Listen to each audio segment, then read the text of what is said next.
ओसा साहब ये बताइएगा, इस वक्त सोशल मीडिया पर यह तासुर दिया जा रहा है कुछ लोगों की जानिब से कि शायद खान साहब को रिलीफ मिलने जा रहा है, कोई डील होने जा रही है, कोई बैकडोर मुज़ाकरात, कोई डायलॉग चल रहे हैं। वाकई खान साहब को आने वाले दिनों में रिलीफ मिल सकता है? रिलीफ तो मिलेगा ही मिलेगा। अल्लाह की लाठी बे आवाज़ है।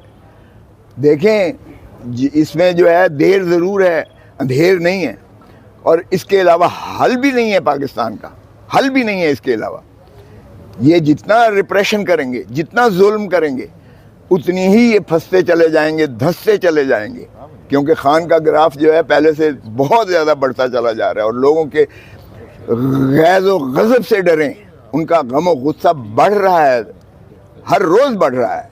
सो मैं समझता हूँ कि होश के नाखून लें और ये सियासतदान बजाय इसके कि किसी और की डिक्टेशंस लें, ये आपस में बैठकर, और खान के बगैर ना इलेक्शन होगा इस मुल्क में, ना हो सकता है, और बल्ले के बगैर आप मुझे अगर केयर टेकर प्राइम मिनिस्टर की उस लग़्व बात की तवज्जो दे रहे हो ना, तो मैं उसको चपरासी के बगैर भी नहीं समझता जो आपका प्राइम मिनिस्टर है। सो प्राइम मिनिस्टर जो केयर टेकर है उसकी तो बात ही ना करो मेरे सामने। लतीफ़ कोसा साहब ये बताइएगा, जिस तरह आपने कहा कि नवाज शरीफ कह रहे कि मैं वतन वापस आऊँगा, अगर चलो डील के खातिर अगर वो प्राइम मिनिस्टर बन जाए तो आपके लिए भी तो खतरे, आप भी मुल्क से फिर बाहर मतलब जाने के ऊपर मजबूर होंगे सर, अगर वो प्राइम मिनिस्टर बन जाए जिस तरह आप। एक तो आप खुशफहमी में आपकी पेश हो सकती है, लेकिन ये लिख लो, नवाज शरीफ कभी कभी प्राइम मिनिस्टर नहीं बन सकता, ये लिख लो।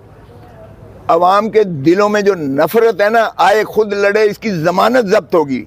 लाहौर से एक सीट मुस्लिम लीग नून नहीं निकाल सकेगी, मैं आपको बता रहा हूँ। का दावा कर रहे हैं, 10 लाख लोग कह रहे हैं इस्तकबाल करेंगे। हाँ, फरिश्ते आ जाएंगे 10 लाख, बिल्कुल जो है ये। लतीफ़ कोसा साहब, आप फिर अगर मियां नवाज शरीफ को मुस्तकबिल में वज़ीर आज़म नहीं देख रहे, तो फिर आप क्या समझते हैं कि उनके बाद मुल्क का वज़ीर आज़म कौन है? जमहूर को हक दो, ये अवाम को हक दो, ये कलेक्टिव विजडम, सांझी सोच को ये हक दो। यही आइन का तकाजा है।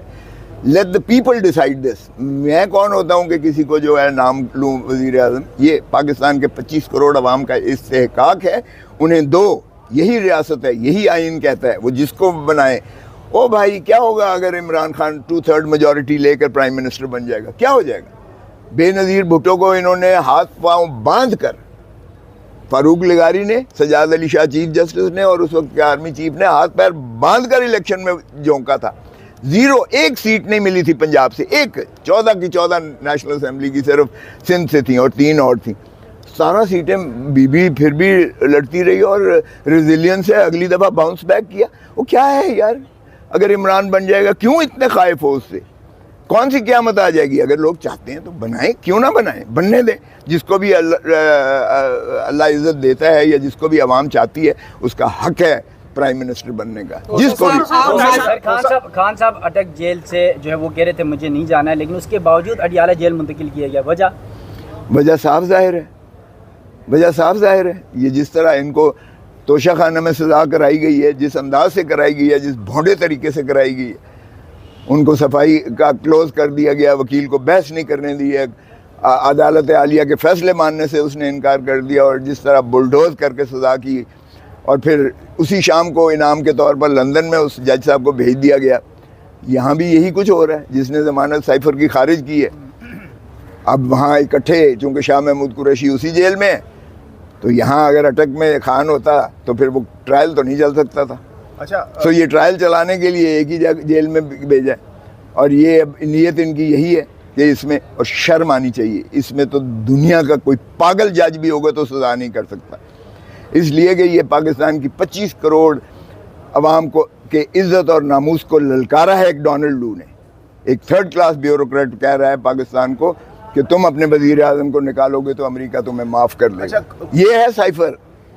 और यही जो है भुट्टो के फांसी दी गई जब, तो हेनरी किसिंगर ने कहा कि तुम एटम बॉम्ब बनाना बंद कर दो वरना तुम्हें इबरत का निशान बनाएंगे। हमने माशाअल्लाह उस वक्त भी बड़ी ताबेदारी की थी।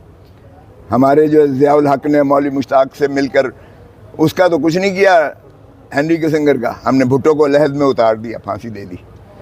ये भी इतनी बेगैरत कौम हो गई है कि रिएक्ट भी नहीं कर रही है इस पर। इसमें कौन सा दिफा मुझे बताएं सीक्रेसी एक्ट के कौन से दफ़े की शिक जो है वो, कौन सा पाकिस्तान की तनसीब ख़तरे में पड़ गई है? कौन से पाकिस्तान के दुश्मन के हाथ में ये साइफर अगर आ भी जाए तो उसमें क्या जो है आपका डिफेंस जो है कमज़ोर होती है या हिट होती है या इफ़ेक्ट होती है या उसको मुतासर किया जाता है। अच्छा। और ये 1923 का कानून ये ताज बरतानिया ने बनाया था आपको ग़ुलाम रखने के लिए। 1923 ही का ऑफिशियल सीक्रेसी एक्ट आज भी लगाया गया है।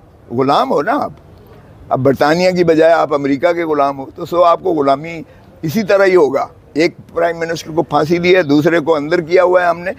ये अवाम जब तक उठेगी नहीं, और खान सिर्फ अवाम के लिए, वो कहता है मैं मर जाऊंगा, मुझे सारी जेलों में फिराते रहें, लेकिन मैं अवाम को आज़ादी दिला के रहूँगा।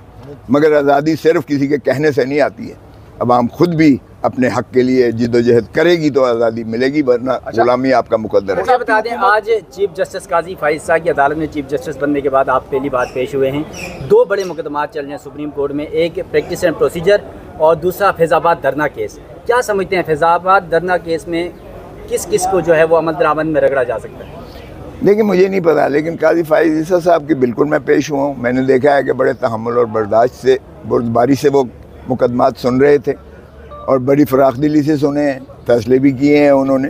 भला फ़ैसला किसी के हक़ में हो या किसी के ख़िलाफ़ हो, उससे सरोकार नहीं है, लेकिन उन्होंने इज़्ज़त और उसके में तकरीम में किसी की कोई ये नहीं किया कमी कम अज़ कम।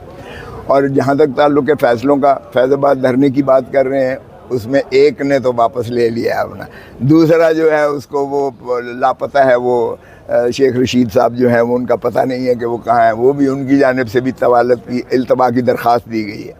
अब ऐसे केस में आईबी ने भी वापस कर दी। अच्छा, तो बस आप फिर समझ लें कि इस मुल्क में क्या हो रहा है और कौन इस मुल्क में जो है हुक्मरानी कर रहा है।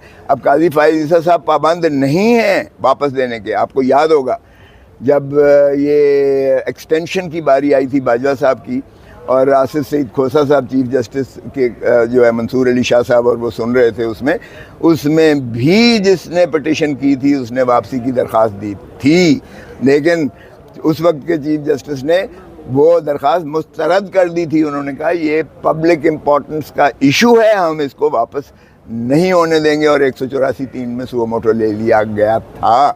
तो इसमें भी इसमें पाबंद नहीं है काजी साहब वापसी देने के। अब देखते हैं कल क्या करते हैं ये किस तरह। खोसा साहब, ये सिविलियन का जो मिलिट्री कोर्ट्स में ट्रायल का जो केस है सुप्रीम कोर्ट में, आप क्या समझते हैं कि ये कब तक लगेगा इसमें और कब तक? देखें, ये तो मुझे कोई ऐसा इसमें वो दूसरी राय और शायबा भी नहीं है कि काजी फाइज ईसा साहब कमिटेड हैं इसमें।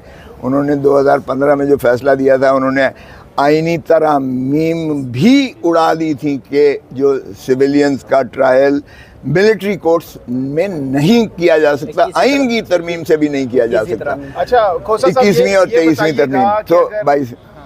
तो इसलिए मैं तो कहता हूँ कि लगा दें, जितनी जल्दी लगाएं, मगर ना वो स्टे हुआ है ऑलरेडी, और वो बेचारे 102 लोग जो हैं वो कसम पुरसी के आलम में, उनकी फैमिलीज जो हैं, और यार बड़ी छोटी बात पे आ गए।